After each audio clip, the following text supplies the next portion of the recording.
오늘도 복된 하루 잘 지내셨습니까? 한국베델교회 조대용 목사입니다. 반갑습니다. 오늘도 우리에게 하나님의 말씀을 허락하시고 그 말씀을 배울 수 있는 기회를 주셔서 감사합니다. 우리가 지금 읽고 있는 성경은 개역 한글판 성경입니다. 그리고 또 함께 드려지는 찬송가는 통일 찬송가로 지금 진행하고 있다는 것을 기억해 주시기 바랍니다. 대개 개역 한글판 성경과 예전 찬송가가 없을 수가 있겠죠. 혹시 이 공부에 깊이 함께 나누고 같이 연계하는 것을 흔쾌히 기뻐하신다면 예전에 우리가 쓰던 그 성경 찬송을 다시 한번 끄집어내서 함께 동참하시는 것도 나쁜 일은 아닐 것이다. 아마 그런 제안을 하고 싶습니다. 이제 우리가 하나님의 말씀 안으로 들어가 보겠습니다. 기도하겠습니다.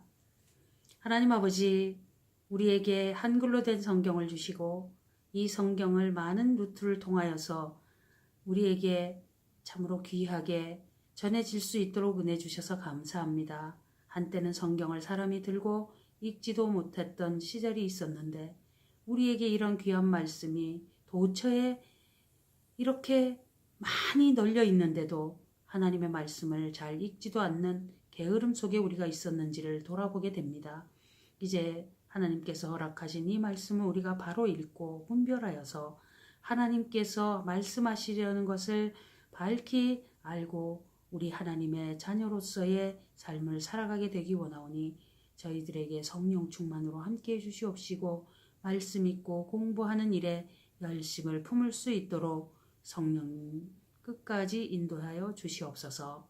전하는 자, 함께 나누는 자, 읽고 또 이 영상을 보는 모든 사람들에게 하나님의 크신 은혜와 또 말씀 안에 잠기며 하나님의 말씀으로 무장되는 놀라운 역사를 허락하여 주시옵소서. 예수님 이름으로 기도드립니다. 아멘. 찬송 360장 찬송 드리겠습니다. 찬송가 360장입니다. 예수 나를 오라네 예수 나를 오라네 어디든지 주를 따라 주와 같이 가려네 주의 인도하심 따라 주의 인도하심 따라 어디든지 주를 따라 주와 같이 가려네 겟세마네 동산까지 주와 함께 가려하네 피땀 흘린 동산까지 주와 함께 가려네 주의 인도하심 따라 주의 인도하심 따라 어디든지 주를 따라 주와 같이 가려네 심판하실 자리까지 주와 함께 가려하네 심판하실 자리까지 주와 함께 가려네 주의 인도하심 따라 주의 인도하심 따라 어디든지 주를 따라 주와 같이 가려네. 주가 크신 은혜 내려 나를 항상 돌아보고 많은 영광 보여주며 나와 함께 가시네. 주의 인도하심 따라 주의 인도하심 따라 어디든지 주를 따라 주와 같이 가려네. 아멘. 창세기 12장 말씀입니다. 여호와께서 아브라함에게 이르시되 너는 너의 본토 친척 아비집을 떠나 내가 내게 지시할 땅으로 가라. 아브라함을 부르시면서 내가 내게 지시할 땅으로 가라. 지시한 땅이 아니죠. 아직 어디로 가라는지도 모르고 떠나서 가라 하여서 그 땅을 떠나갑니다.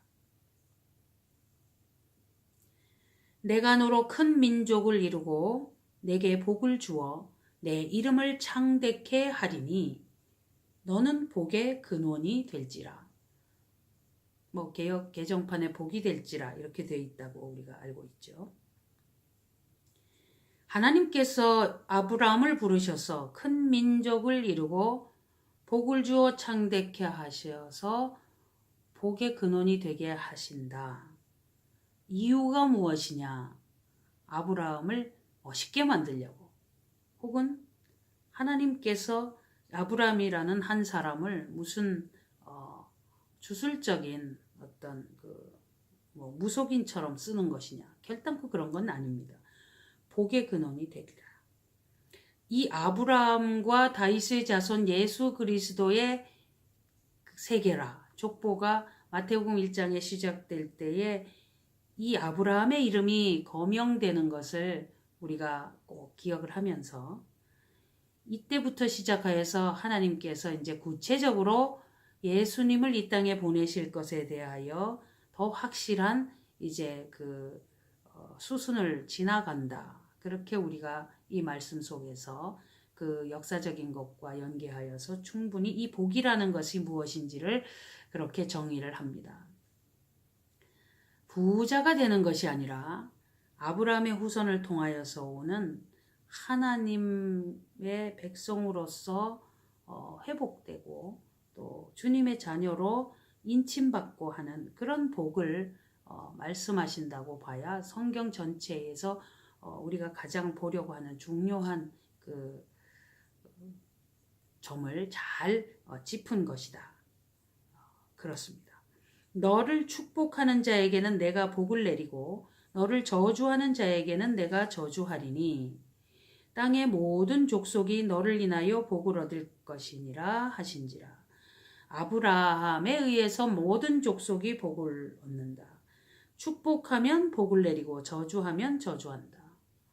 누구든 마찬가지일 겁니다. 누구든 누구를 축복하면 또 복을 받습니다. 축복은 사실 하나님께 복을 비는 거죠. 그러면 하나님이 복을 주시죠. 또 저주한다.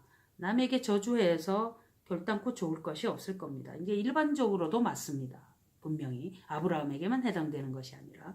그러나 특별히 또 이렇게 이야기하시는데 지금 이 아브라함의 삶의 모든 것들의 시작점에서 주시는 이 메시지에서 우리가 중요한 것을 발견해야 되는 것은 구속사의 역사에서 이 아브라함의 계대가 이어져 나가고 하나님 아버지 앞에서 이 모든 일들이 완성될 때까지 하나님께서 지키고 인도하셔야 되는 그런 어떤 심정의 표현도 여기에서 우리가 읽을 수가 있습니다. 그리고 땅의 모든 족속이 아브라함으로 인해서 복을 얻는다. 모든 족속이 이 아브라함으로 인하여 얻는 복이 무엇이겠는가 했을 때에 결국 우리가 발견할 수 있는 건 믿음입니다. 아브라함으로 인하여 우리가 배울 점은 믿음이잖아요. 그래서 믿음의 조상이다 이런 표현도 하는데 그 믿음은 무엇이냐 놀랍게도 예수님의 부활 승천의 사건이 없었던 수천 년 전에 이 아브라함이 아들 이삭을 바치려는 하나님의 음성을 듣고 순종하고 가요. 그럴 때 다시 히브리서에 보면은 부활신앙이 있었다는 것을 지적하고 드러내는 그런 말씀이 나오죠. 이와 같이 그 아브라함의 그 삶이라는 것은 하나님 아버지 앞에서 예수님의 그 오심과 또 예수님으로 인하여 구원하시려는 것이 온 천지 온 인류에게 그 전해지고 또 알게 되는 그런 근본적인 것들이 일어나는 그런 가정의 그 출발점 이런 것들을 표현하시고 그리고 하시고자 하는 구원의 역사에 대하여 이렇게 말씀하시는 것이다 하고 우리가 12장 1, 2, 3절을 읽으면서 예수님의 그 오심에 대한 그 예언의 메시지로 이 말씀을 우리가 받고 있습니다. 이에 아브라함이 여호와의 말씀을 쫓아갔고 아브라함이 참 그 귀한 것은요. 잘 이견이 없어요. 왜요? 하고 질문이 없고 군말이 없이 즉시 실행을 합니다. 롯도 그와 함께 갔으며 아브라함이 하란을 떠날 때에 그 나이 75세였더라. 갈대아 우르 지방에서 이 가정이 나와서 하란에 거주하면서 데라는 거기서 죽게 되죠. 그의 그 동생 하란은 또 갈대아 우르에서 먼저 죽고 그 아버지는 하란이라는 동네에 와서 죽습니다. 사람 이름과 동네 이름이 똑같아서 자꾸 왔다 갔다 할 수 있는데 뭐 하란이라는 지명도 있고 인명도 있고 그렇습니다.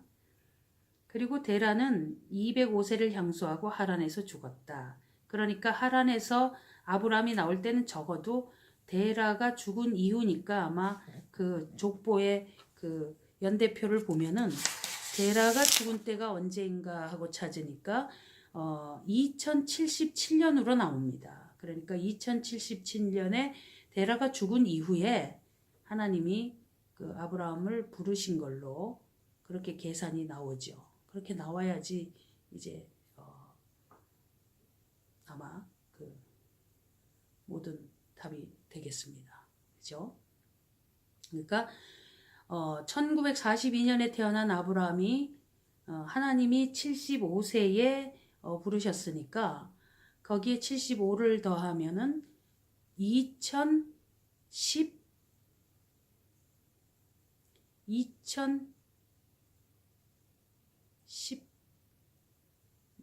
75세니까 그 나이를 계산을 하면은 이제 답이 나오겠죠.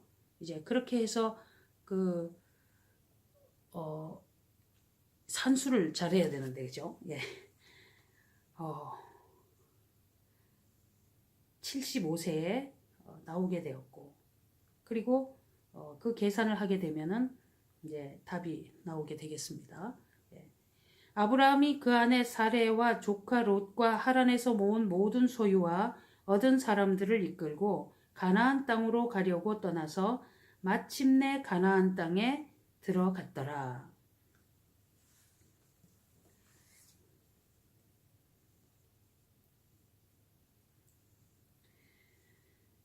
이 가나안 땅이라는 것은 가나안이라는 그 아이가 거주하는 그 땅이죠. 그 가나안의 후손들이 사는 땅이다. 아브라함이 그 땅을 통과하여 세겜 땅 모래 상수리 나무에 이르니 그때 가나안 사람이 그 땅에 거하였더라. 여호와께서 아브라함에게 나타나 가라사대 내가 이 땅을 내 자손에게 주리라 하신지라. 그가 자기에게 나타나신 여호와를 위하여 그곳에 단을 쌓고, 여호와를 위하여, 여기에 대치되는 말은 자기를 위하여 이렇게 됩니다. 하나님을 위하여서 그곳에 단을 쌓고 예배를 드리는데, 사람들이 자기를 위하여 하나님께 예배를 드리면은 그것은 맞지가 않습니다. 거기서 베델 동편 산으로 옮겨 장막을 치니 서는 베델이요 동은 아이라. 그가 그곳에서 여호와를 위하여 단을 쌓고 여호와 이름을 부르더니 점점 남방으로 옮겨갔더라. 지금 베델이라고 나오지만은 이제 그 지명이 후대에 그 쓰면서 나오는 그런 지명이죠. 나중에 본래 이름은 무엇이다 이런 것도 나옵니다. 지금 아브라함은 삶 가운데에서 어디를 가든지 단을 쌓고 주님 앞에 제물을 드리고 경배하는 것을 우선시하는 그런 어떤 신앙의 모습을 보여줍니다. 그 땅에 기근이 있으므로 아브라함이 애굽에 우거하라 하여 그리로 내려갔으니 이는 그 땅에 기근이 심하였습니다.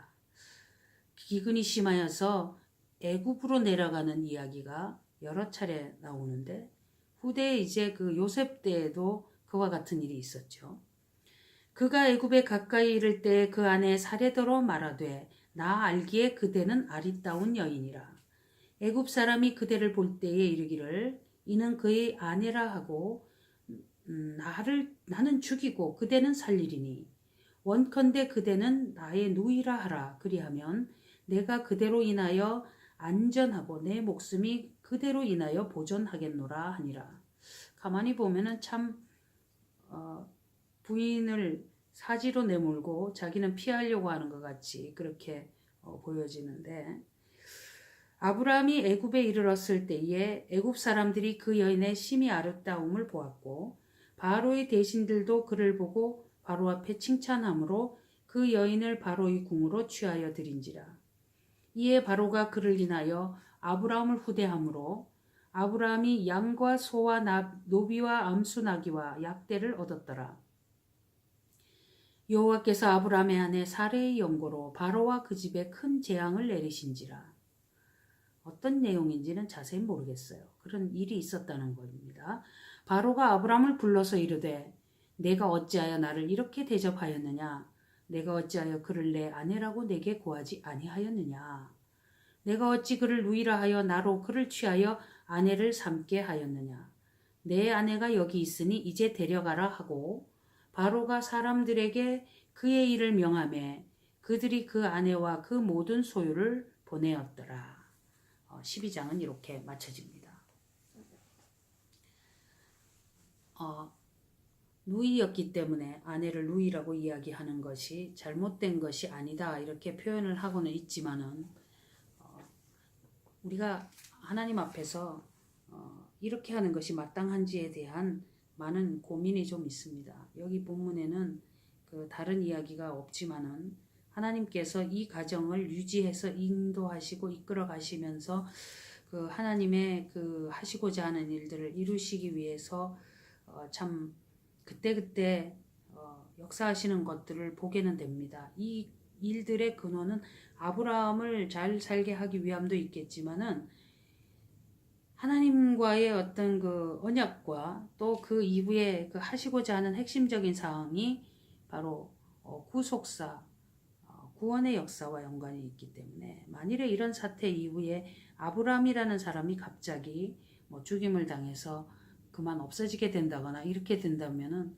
이 일은 굉장히 어렵고 무산되겠죠. 시작부터가 조금 이야기를 들을 때 아브라함이란 사람이 좀 어떻게 머리를 저렇게 그 조금 보기에 자기만 피하려고 하는 그런 모습으로 저렇게 하는가 하고 생각을 할 수가 있는데, 또 이제 그 하나님께서 보호하시고 인도해 주시면서 이렇게 목숨을 보존할 수 있도록 특단의 조치를 허락해 주신 것에 대해서는 우리가 참 놀라운 말씀으로 보고 있습니다. 사람들이 많이 일을 저지르죠. 그럴 때 하나님께서 참 은혜를 주시지 않으면 오늘날까지 우리가 어떻게 견디고 살아갈까 그런 생각을 하게 됩니다. 그래서 하나님께서 우리에게 주신 복이 무엇이냐 하면은 우리가 무엇을 잘못할 때 바로 어려움을 겪게 하신다면은 우리가 정말 이렇게 살 수가 없을 터인데, 그럴 때마다 피할 길을 주시고 인도해 주시고 또 한 번 기회를 주시는 그런 모습을 또 우리가 발견하면서 하나님께서 어떤 분인지 자꾸만 느껴집니다. 이 말씀을 보면서 아브라함이 하는 일이 참 왜 저럴까? 그리고 어떤 야단을 치시거나 이런 부분들이 잘 보여지지가 않죠. 이랬든 저랬든 간에 하나님께서는 끝까지 약속하신 대로 지키시고 책임지시고 하시는 그런 모습을 보고, 사람은 늘 하나님을 배반하고 또 저버리고 자기 마음대로 가지만 하나님께서는 그때그때 따라서 이렇게 살피시고 인도해 주시는 것이 있구나 하는 것을 이 아브라함이 애굽으로 내려간 사건을 보고 우리가 또 참 하나님의 뜻을, 마음을 알아들이게 되는 그런 계기가 되었습니다. 아내를 누이라고 속인 것이 뱀같이 지혜로운 일이냐? 여기 본문에 그런 얘기가 없기 때문에 규정을 할 수가 없어요. 근데 일반적으로 보면은 속이는 건 나쁜 거니까. 그리고 또 목숨 보전을 위해서 지혜롭게 했다. 그렇게 보여줘도 사실상은 그게 걸맞진 않죠. 다만 이 사건을 통해서 이제 그 이집트에 있는 사람들이 하나님을 섬기는 사람들에 대하여 쉽게 생각하지 않게 만드는 그런 계기도 충분히 되었으리라고는 봅니다. 그런데 이제 우리가 항상 이런 크고 작은 이런 어떤 무슨 하얀 거짓말이라고 하는 그런 것도 있는데, 이런 것의 유혹에서 우리가 조금 벗어나야 될 것 같고요. 어찌되었든지 간에 하나님 앞에서는 온전하고 정직해야 되는데, 이런 것들에 대하여 우리가 어떻게 처신할지 우리가 잘 이해가 안 되고 모를 때 하나님 앞에 기도하고 묻고, 느헤미야처럼 잠시 묵도하고 인도하심 따라가고, 이런 어떤 형편도 우리 그 생활 속에서 습관적으로 드러나는 것이 된다면 참 귀한 것이다. 이렇게 또 한 번 더 폭넓게 생각하는 그런 말씀 읽기의 시간이 되었습니다. 뭐 의견이 다를 수가 있겠지만은 아무튼 중요한 것은 하나님께서 아브라함을 부르시고 그 하나님 부르신 뜻에 대하여 잘 인도하시기 위해서 끊임없이 관심을 두고 살피시고 문제가 될 때 막아주시고 인도하시고 보호하시는 그런 모습을 우리가 보면서 하나님의 은혜를 감사하고 또 주님께서 인도하심에 따라서 이렇게 살아가는 백성으로서의 안전함에 대한 그런 신뢰를 주님 앞에 보내는 그런 사람으로 우리가 힘차게 가보자, 그런 결심을 하게 되는 말씀 읽기에 시간이었기를 바랍니다. 기도하겠습니다. 하나님 아버지, 주님께서 은혜를 주셔서 이렇게 귀한 말씀을 읽게 하시니 감사합니다. 아브라함이 복이 되게 하셔서 이렇게 인도하신 하나님의 은혜가 있습니다. 아버지 하나님, 우리도 예수님의 은혜로 복을 받은 자로서 하나님을 아는 복으로 이 땅을 살아가는데 부족함이 없기를 바랍니다. 하나님의 인도하심과 보호하심을 따라서 영원하신 하늘나라에 갈 때까지 우리들이 믿음의 조상 아브라함의 본을 따라서 믿음으로 살아가는 인생의 노정이 다 될 수 있도록 인도하여 주시옵소서. 예수님 이름으로 기도드립니다. 아멘. 창세기 12장 말씀을 읽어보았습니다. 다음 시간에 또 뵙도록 하겠습니다. 감사합니다.